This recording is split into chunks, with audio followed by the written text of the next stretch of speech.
Hello and warm greetings, dear followers. Welcome to this episode on psychopathology. In this episode, we're going to talk about sensory deceptions. Sensory deceptions can be categorized into illusions, which involve misinterpretations of real stimuli, and hallucinations, which are perceptions occurring without any actual external stimulus. Illusions.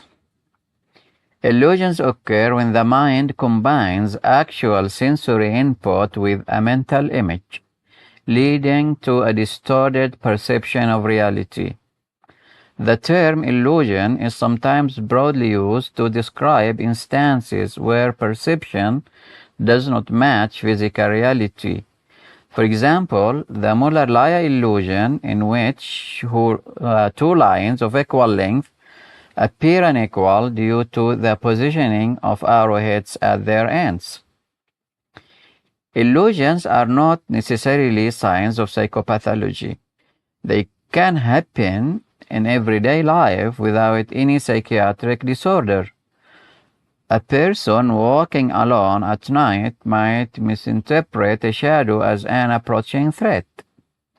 In states of delirium, when perception is impaired, anxious patients may misinterpret simple stimuli, amplifying their fear.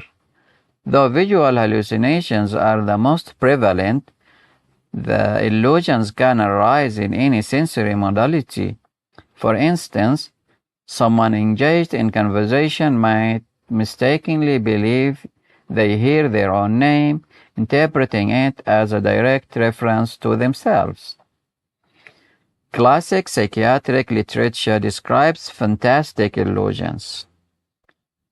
And what are fantastic illusions? Fantastic illusions are where individuals perceive remarkable transformations in their surroundings. Some reported seeing their own reflection altered dramatically, such as seeing the face of an animal in place of their own. Patients experiencing such illusions may also exaggerate or confabulate details about their environment. There are three types of illusions that are commonly recognized. Completion illusions, and these occur due to inattentiveness. For instance, misreading words in a newspaper or overlooking typos. A person might see faded letters and interpret them based on past experience.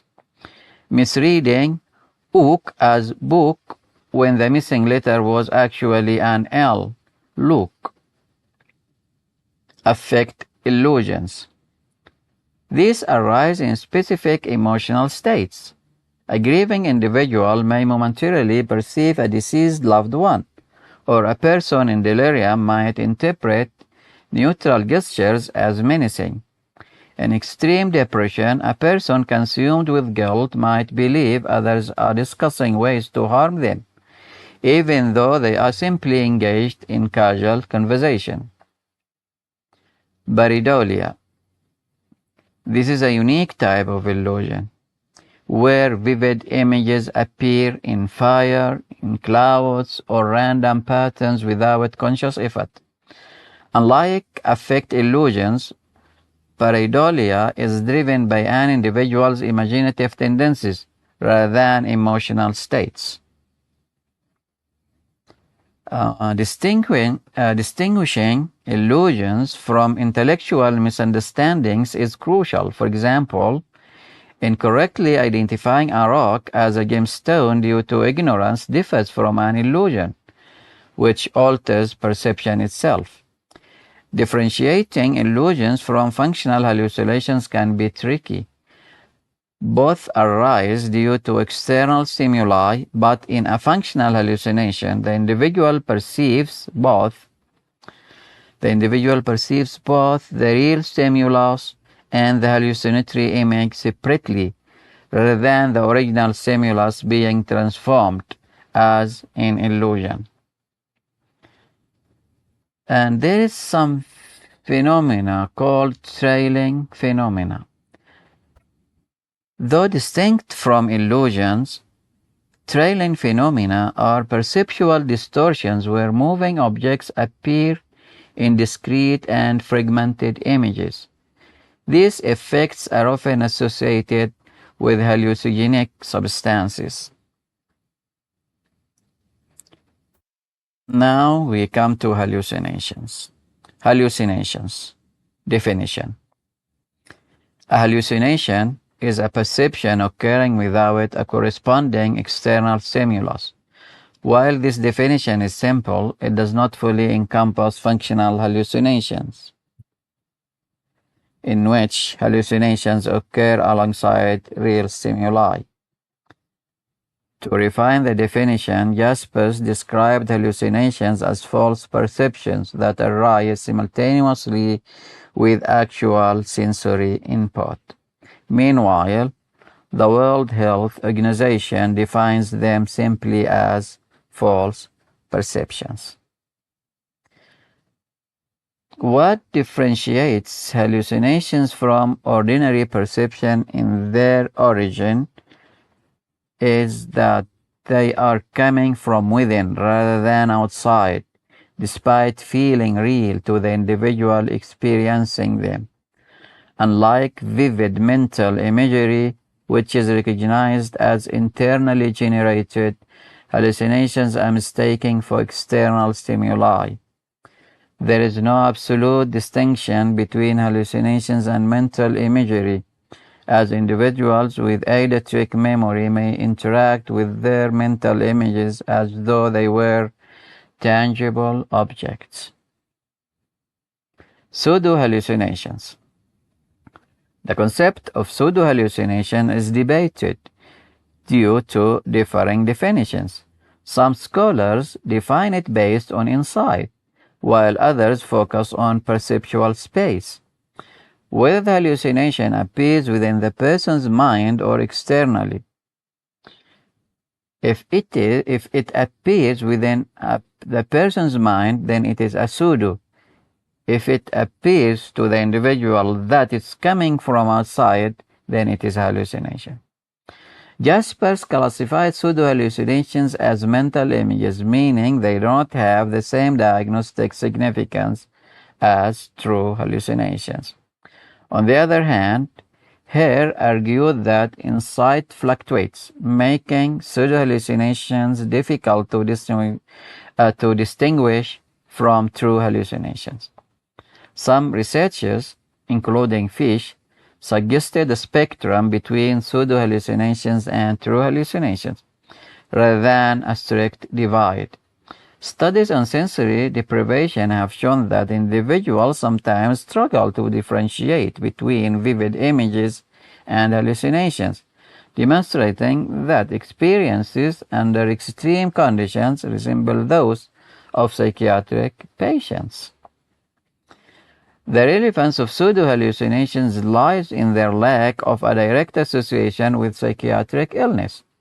Unlike true hallucinations, which often signal severe mental disorders, pseudo-hallucinations can occur without underlying psychopathology.